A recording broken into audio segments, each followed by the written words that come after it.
हमने लगातार देखा कि कैसे नगर निकाय चुनाव में पूरे प्रशासन ने भारतीय जनता पार्टी के उम्मीदवारों को मदद की, हमारे उम्मीदवारों के खिलाफ काम किया। यहाँ पर सोहना में भी कुछ इसी तरीके से हुआ। प्रशासन की लापरवाही की वजह से एक ऐसी उम्मीदवार भारतीय जनता पार्टी की जिनको जीतना नहीं चाहिए था, जिनको एक उम्मीदवार ही नहीं होना चाहिए था, उनको पहली बात तो उम्मीदवार बनने का मौका मिला। हमारी यहाँ प्रशासन ने सुनवाई नहीं की। हमने हाई कोर्ट में जाकर के अपनी बात रखी, कोर्ट ने उनकी शपथ पर रोक लगाई और स्थानीय प्रशासन को बोला कि आप इस मामले की जांच करके उसकी रिपोर्ट सबमिट करें। हमें हैरानी इस बात की है और हमें इस बात की आशंका है कि प्रशासन आज भी बीजेपी के उम्मीदवार की मदद करने की कोशिश कर रहा है। पिछली बार सुनवाई के लिए बुलाया गया, उनको जब कोर्ट की तरफ से आदेश हुआ तो एडीसी साहब ने उनको बुलाया सुनवाई के लिए और उनसे पूछा कि ये जो आरोप आप पर लगा है कि आपकी जो अंक तालिका है, जो मार्कशीट है, वो फर्जी है, वो 10th पास नहीं है, तो उन्होंने कोई जवाब दिए बिना उनको एडीसी साहब की तरफ से रिलैक्सेशन दे दिया गया कि आप 4-5 दिन बाद आके जवाब दे दीजिएगा। अब उनको कल जवाब अपना एडमिट करना है। हमको पूरी शंका है, हमको आशंका है इस बात की कि प्रशासन नाजायज़ वक्त लगातार उनको दे रहा है और इस पूरे मामले को गुमराह करने की कोशिश कर रहा है। हम कुछ तथ्य मीडिया के सामने रख रहे हैं जिससे ये स्पष्ट है बिल्कुल कि ये अंक तालिका उनकी फर्जी है, झूठी है। इसके सारे प्रमाण, सारे सबूत हमारे पास उपलब्ध हैं। प्रशासन को भी हम वो प्रमाण सबूत उपलब्ध करवाने को तैयार हैं, लेकिन प्रशासन जिससे पूछा जाना चाहिए, जिसने वो फर्जी सर्टिफिकेट लगाया अपना 10वीं पास का, उनसे वो उसके बारे में कोई जवाब तलब अभी तक नहीं कर पाए, उनसे लिखित में कोई जवाब नहीं ले पाए, उनसे कोई डॉक्यूमेंट नहीं ले पाए और हमसे ये कहा जा रहा है कि आप अपनी बात रखिए।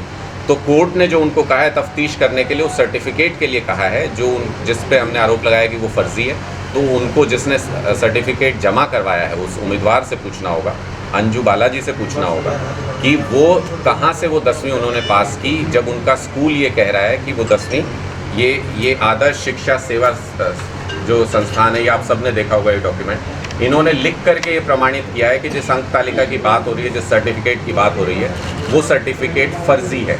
इन्होंने लिख करके प्रमाणित किया है। इतना ही नहीं, इसके बाद वहाँ पर एक FIR जो स्कूल की तरफ से की गई है, ये वो FIR की कॉपी है। ये स्कूल की तरफ से FIR की गई है फर्जी मार्कशीट बनाने की। ये वहाँ ये डॉक्यूमेंट्स हैं जो पब्लिक डोमेन में हैं। प्रशासन अननेसेसरी समय दे रहा है जो बीजेपी के कैंडिडेट हैं उनको किसी तरीके की लीपापोती करने के लिए, किसी तरीके से गुमराह करने के लिए, कोई ना कोई झूठे प्रमाण जुटाने के लिए। ये पूरी की पूरी FIR की कॉपी हमारे पास अवेलेबल है। उसके अलावा अगर वो 10वीं की सर्टिफिकेट उनका सही है या नहीं या गलत है, उस 8वीं का आप इन्होंने ये वहाँ पे फेल हो गई फरीदाबाद के स्कूल में और आज तक भी ये रजिस्टर की कॉपी है उसकी, आज तक भी वहाँ से स्कूल लिविंग सर्टिफिकेट TC नहीं मिला इनको। जब तक TC नहीं लिया इन्होंने तो किसी दूसरे स्कूल में एडमिशन लेके वहाँ से पास करने का कोई मतलब ही पैदा नहीं होता है। तो हमें ये लगता है कि सारे प्रमाण पुख्ता तौर पर इनकी शैक्षणिक योग्यता नहीं है, इसके सारे प्रमाण उपलब्ध हैं। हमारी मांग ये है प्रशासन से कि ये जो नाजायज़ समय बार बार इनको दिया जा रहा है, पिछली बार वो आए और सुनवाई में बिना कोई जवाब सबमिट किए हुए, बिना कोई डॉक्यूमेंट प्रूफ दिए हुए उनको प्रशासन ने समय दे दिया। कल फिर सुनवाई का समय है। हमारी मांग ये है कि प्रशासन उनसे कल की सुनवाई में साफ सीधे तौर पर ये पूछे कि अगर उनका सर्टिफिकेट फर्जी है तो उसके लिए प्रशासन उन पर कार्रवाई करे, कोर्ट को अपनी रिपोर्ट भेजे और अगर उनके पास ऐसे सबूत मौजूद हैं कि वो अपने सर्टिफिकेट को फर्जी नहीं है ये साबित कर सकते हैं, तो हम ये सारे के सारे डॉक्यूमेंट प्रशासन के पास कल जमा करवाएंगे, कल उनको उपलब्ध करवाएंगे ताकि वो एक सही निर्णय ले सकें। आपका कोई इस पर सवाल है तो आप जांच हो रही है। ये FIR तो अब प्रशासन की तरफ से, गुड़गांव सोहना प्रशासन की तरफ से ये FIR होनी चाहिए कि हमारे संज्ञान में ये मामला है, इसमें फॉर्जरी है और इसलिए इन लोगों के खिलाफ FIR दर्ज की जाए। कोर्ट ने मामला दर्ज करने के आदेश हुआ है? कोर्ट ने 17 तारीख दी है हमको अभी, हाँ, और तब तक के लिए शपथ पर रोक लगाया, यानी प्राइमा फेसी कोर्ट को भी ये लगा कि इस मामले में साक्ष्य उपलब्ध हैं, इस मामले में सबूत उपलब्ध हैं, इसलिए, वरना किसी की शपथ पर रोक नहीं लगाई जाती है। और जांच के लिए स्थानीय प्रशासन को ही भेजेंगे। कोर्ट जब भी जांच के लिए भेजेंगे तो स्थानीय प्रशासन या पुलिस को ही भेजेंगे। हमारा ये आरोप है कि बेजा इस्तेमाल सरकार अपनी पावर का कर रही है और जो स्थानीय प्रशासन है वो अननेसेसरी समय दे रहा है जो कि बीजेपी के कैंडिडेट हैं उनको, क्योंकि ये बिल्कुल स्पष्ट कागज़ों पर सारी बात है, यस और नो का मामला है। इफ़ बट इसमें कहीं कोई गुंजाइश नहीं, किसी भी संशय की गुंजाइश नहीं है। इसलिए कल जो तारीख दी गई है स्थानीय प्रशासन द्वारा उस पर इस पूरे मामले का निपटान होना चाहिए और प्रशासन को समय न मांगते हुए, हमें शक ये है कि कोर्ट से आगे समय मांगा जाएगा, कोर्ट में मामले को डिले करने की कोशिश होगी। इसलिए हमने ये साक्ष्यात सारे आपके सामने रखे हैं। ये प्रशासन को इस पर कल फैसला लेना चाहिए और कोर्ट में अपनी रिपोर्ट सबमिट करनी थोड़े से मुझे भी प्रकाश डाली रहे। और हमारी तरफ से ललिता जी जो प्रत्याशी हैं इन्होंने ये पूरा मामला हाईकोर्ट में उठाया है। इन्होंने कहा है कि जो ये उम्मीदवार जिन्होंने जीत दर्ज की है 1864 वोट से बीजेपी की उम्मीदवार हमारी उम्मीदवार से जीती हैं।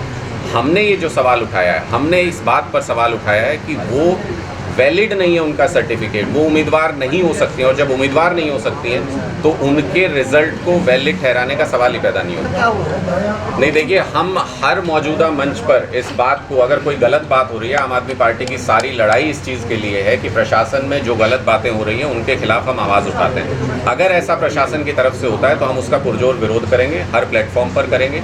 ज़रूरत पड़ी तो कानूनी रूप से भी हम उसको चुनौती देंगे और ज़रूरत पड़ी तो सड़क पर भी हम इसका विरोध करेंगे, संघर्ष करेंगे।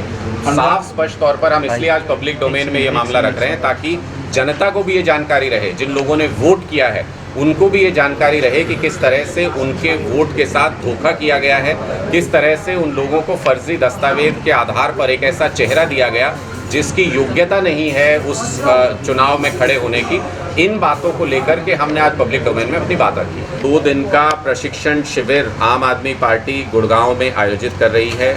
आम आदमी पार्टी की विचारधारा जिसको लोग बहुत चाहते हैं, जिसको लोग जानना चाहते हैं, हम अपने सारे लीडर्स को, बहुत सारे नए लीडर्स हैं जिन्होंने अलग अलग पार्टियों से आम आदमी पार्टी को ज्वाइन किया है, काफ़ी सीनियर लीडर्स भी उसमें मौजूद हैं।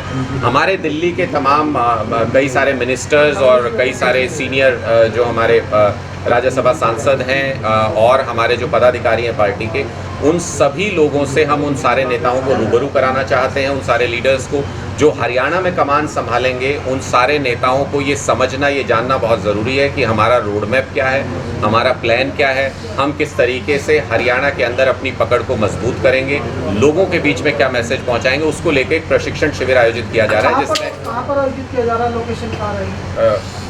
ये चौपाल होटल है जिसमें ये आयोजित किया जा रहा है। करीब 150 के आसपास इसमें आमंत्रित सदस्य होंगे, जिनमें तमाम सीनियर लीडरशिप भी होगी और बहुत सारे हमारे कार्यकर्ता और वॉलंटियर्स होंगे हरियाणा के अलग अलग हिस्सों से। साथ ही ऐसे प्रशिक्षण शिविर समय समय पर, क्योंकि सिर्फ 150 लोगों को हमने बुलाया है, हम छोटे छोटे ग्रुप्स में समय समय पर ऐसे प्रशिक्षण शिविर बार बार करेंगे ताकि हमारी पूरी लीडरशिप एक सिंक में हो, पूरी लीडरशिप एक तरीके से सोचती हो और एक ही मकसद को लेकर, एक ही योजना को लेकर लोगों के बीच में जाए। की लेटेस्ट खबरें जानने के लिए चैनल को सब्सक्राइब और बेल आइकन को प्रेस करना ना भूलें।